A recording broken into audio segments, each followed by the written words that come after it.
¿Sabías que hay todo un pueblo en Texas que odia un libro? Y ni digamos a su autor. Y lo odia porque dice la verdad sobre ellos.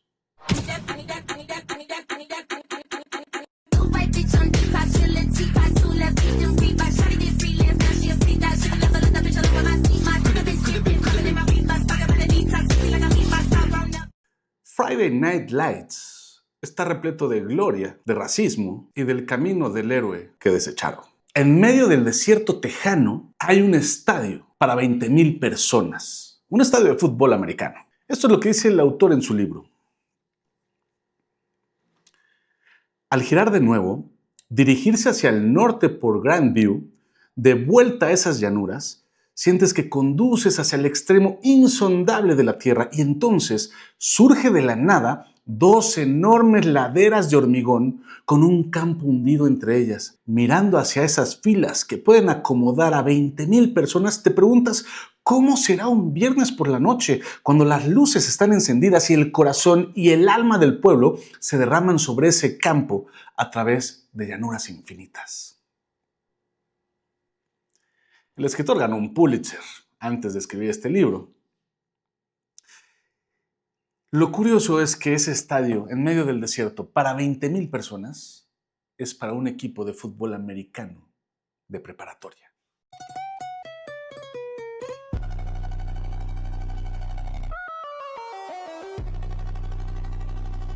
Cuando H.G. Bissinger lo vio por primera vez, dijo, esto es un cohete en el desierto.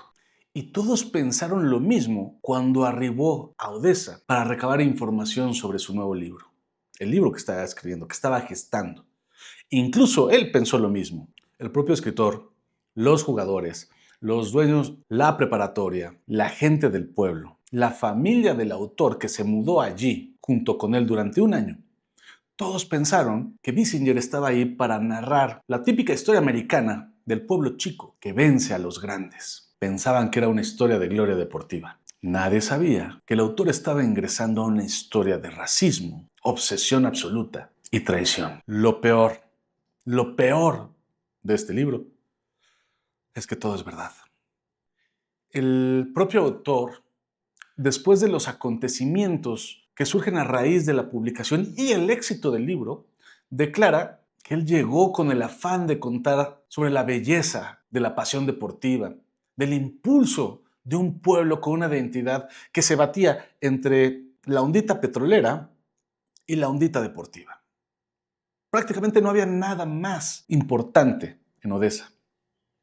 Sin embargo, como buen periodista, al empezar a notar toda la sustancia detrás de un equipo deportivo, detrás de un colegio que impulsa a sus atletas, no pudo no decir la verdad.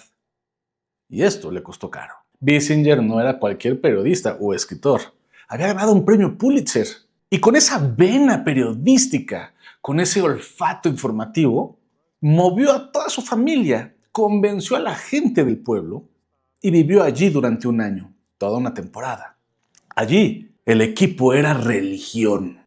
Los viernes por la noche, que es cuando juegan esos colegiales, las calles se vacían, el estadio se llena y los chicos de 17 años se vuelven dioses. El deporte dura muy poco tiempo, se acaba para todos, pero mientras dura, crea una especie de mundo ficticio donde las reglas normales no aplican. Construimos una atmósfera falsa. Cuando termina y la realidad golpea, ahí está la verdadera broma. Todo el mundo quiere vivir ese momento extraordinario. Y ser atleta te lo puede dar. Es Camelot para ellos. Pero hay vida después de eso. Aquí te tengo que contar algo que me sucedió a mí en Silicon Valley cuando fui a un kickoff de trabajo en una compañía de internet para la que trabajé. Era una semana muy importante porque estábamos planeando el lanzamiento de la compañía durante todo el periodo de los siguientes 12 meses. Fue un lugar de encuentro donde ejecutivos de esa compañía nos conocíamos personalmente por primera vez, a pesar de estar meses trabajando en colaboración. La crema innata de la compañía estaba allí. El CEO pidió al mero líder y cofundador de LinkedIn para el área comercial. Una plática. Estábamos en una ondita muy Silicon Valley, tomando cervecita mientras escuchábamos la ponencia de esta persona a menos de 2 metros de distancia. y nos estaba contando cómo le hizo LinkedIn para capitalizar.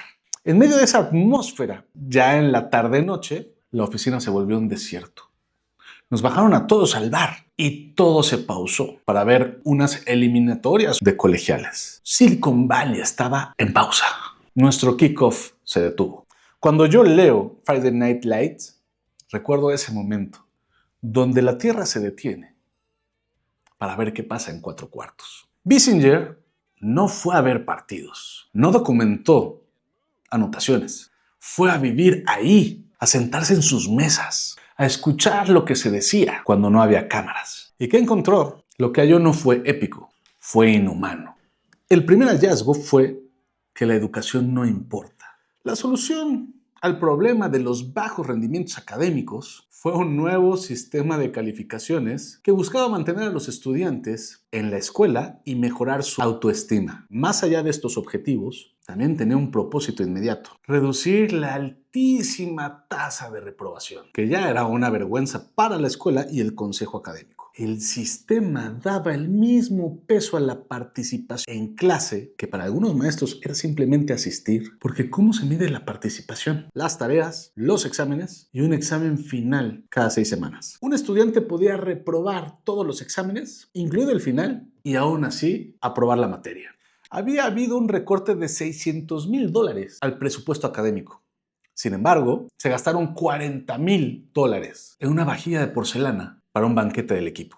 Eso no es deporte. Lo conocemos en realidad como jerarquía moral. Un segundo hallazgo: el corredor estrella, el futuro prometedor de los Permian Panthers, con universidades detrás de él, con un pueblo entero respirando pausadamente en cada una de sus jugadas y con la devoción total en lo que podía lograr por todos ellos. Toda esa atmósfera colapsó en el tercer partido cuando se rompió la rodilla. ¿Sabes qué sucedió después? La escuela perdió el interés, las becas desaparecieron y el héroe dejó de servir, por lo tanto, dejó de valer. Un año después de aquello, Bobby trabajaba en una tienda. Años más tarde, terminó en prisión. Durante mi vida, yo he tenido diferentes trabajos. Uno de los más importantes que he tenido es vendedor. Y aprendí a vender vendiendo enciclopedias. Sí, suena raro. La persona que me enseñó a mí a vender fue un alcohólico y exdrogadicto, un alcohólico en recuperación, que terminó su vida de una manera infame. Esta persona, a quien yo quiero y admiro mucho, fue un exjugador que logró debutar en un equipo importante aquí en México, de fútbol soccer, en primera liga. Le dieron crack a su rodilla. Su tío lo rescató ofreciéndole un trabajo que le ayudaba a canalizar toda esa ansiedad y esa derrota en pequeñas victorias comerciales que le hicieron recibir mucho dinero y que le dieron una poquita sustancia de victoria que había perdido con esa lesión. El pasado siempre nos alcanza y la derrota aúlla en el oído de quienes siempre queremos ganar. Aparentemente volvió a recaer y su cerebro hizo crack. Se contagió en un hospital y terminó lamentablemente sus días. Cuando yo leo el final de este corredor, no puedo dejar de espejear la realidad de mi vida con la realidad de esta obra, que no es ficción, sino un testimonio casi periodístico de lo que es la gloria, el deporte y el ser humano batiéndose en ello. Yo tengo una relación con una jugadora profesional de fútbol americano, femenil. Si en México este deporte es difícil por el alcance que tiene, por las carencias que tiene que driblar, siendo una jugadora es todavía un poco más complicado. Y mi chica se ha lesionado la rodilla y su vida ha estado cambiando, fluctuando entre las mejorías y las nuevas lesiones. Yo puedo sentir esto, yo veo esto y claramente no son casos aislados. Pero Bissinger nos regala una mirada con cierta distancia, aunque imposible de soslayar. La emoción está ahí, el impacto está ahí, la admiración, el miedo, el what the fuck está intertextual en este libro. Y lo vemos a diario en nuestro día a día. La peor pregunta para un deportista es: cuando ya no puedes jugar, ¿quién eres tú en ese lugar donde solo se celebran las victorias? cuando ya no puedes jugar, ¿en quién te conviertes cuando ya no puedes portar un número en tu camiseta? El tercer hallazgo fue brutal, un racismo insoportable que nadie quería nombrar. Si la temporada podía tener alguna redención, si podía volver a tener sentido, tendría que ser esta noche, bajo un cielo inundado de estrellas, en las llanuras planas, frente a miles de aficionados que alguna vez lo ungieron como el hijo elegido, pero que ahora lo veían, en su mayoría, como un negro más. El totalmente cotidiano y nada sutil racismo latente, la forma en que la gente atacaba verbalmente a personas por la diferencia de color, dejó pasmado a nuestro autor. Y Bissinger lo escribió porque eso también es Odessa, eso también es el libro, eso también es la sociedad en la que se está desenvolviendo la historia. No puedes hablar de gloria sin contar la verdad. Cuando en 1990 se publica Friday Night Lights, Luces de Viernes por la Noche, se vuelve el número 1 en ventas en el New York Times. Le llaman uno de los 4 mejores libros sobre deportes en la historia de la literatura. Pero ¿qué pasa en Odessa cuando esta historia ve la luz? Odessa lo odió. Y aunque en un principio te dije que el pueblo odiaba el libro, no es verdad. Lo que odiaban era verse en él. Ellos, imagínense, esperaban un homenaje y recibieron una radiografía purulenta. La atmósfera se enrareció de pronto. Entrenadores llorando. Patrocinadores súper enojados. Eventos cancelados. El autor fue declarado persona non grata. Por supuesto, de las presentaciones del libro ni hablamos. Cancelaciones, amenazas de muerte. Esa ciudad que fue su hogar un año se volvió una pesadilla. Y aquí viene lo más brutal. El equipo fue investigado por prácticas ilegales. Lo sacaron de los playoffs. Esto si era un pueblo sostenido bajo la idea glorificada de su equipo de americano, que los hayan sacado de los playoffs fue el acabose. Y el pueblo culpó al libro, como si el contar la realidad fuera una enfermedad contagiosa deliberadamente inoculada. Años después, Bissinger quiso volver, hacer las paces, un encuentro a través del diálogo. La respuesta fue simple, contundente. No, aún sigue siendo demasiado polémico. Él los perdonó. Incluso en entrevistas al aire les perdonó. Ellos no. Y sin embargo, la ficción sí fue perdonada. La película sobre el libro fue brutalmente acogida. La serie de televisión, el show de TV, es espectacular. Hoy en día puedes comprar los jerseys de las Panteras, tan padrísimos. Esa serie, todo el mundo la ama. Con personajes emblemáticos, con carreras actorales que despuntaron a partir de esa serie. Pero claro, esas historias se mudaron a pueblos ficticios, porque la verdad, cuando no tiene nombre propio, no arde tanto. Y aquí es donde esto deja de ser fútbol y se vuelve literatura. Bissinger no escribió un libro cruel, sino una historia honesta. Y la honestidad no siempre se perdona. Y yo aquí ahorita te pregunto, ¿decir la verdad es un acto honorable de amor o un hecho contundente de traición? Porque este libro hizo 2 cosas al mismo tiempo. Expuso un racismo imperdonable, insostenible, infundado, abuso brutal de las figuras de poder, de los fanáticos a la expectativa y de uno mismo con su propio cuerpo, así como la tangibilidad de un sistema roto. Todo esto se expuso y destruyó varias imágenes, pero sobre todo la imagen de un pueblo real que tenía de sí mismo.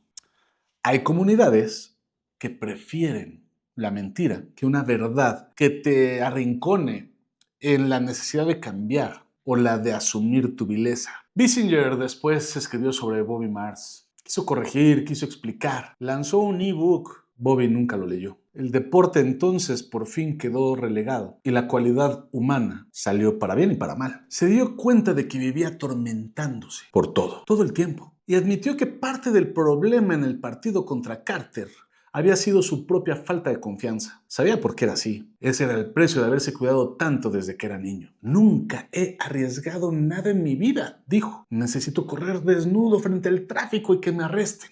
Odessa es el escenario en este libro, pero podría ser cualquier lugar en este vasto país, donde en una noche de viernes un puñado de delgadas luces de estadio se eleva hacia el cielo con tanta fuerza y por tan poco tiempo encender la oscuridad. Yo creo en la literatura y creo aún más en la lectura. Y es indudable que dos mundos tan espectaculares como el literario y el deportivo, al fundirse en esta obra, nos hablan de una realidad que supera la ficción, de un escritor que se mantiene en el vertiginoso y trepidante epicentro de una historia y que más allá del resultado probable a obtener, le da el justo valor a la historia y el cruento sazón a lo que hay que decir.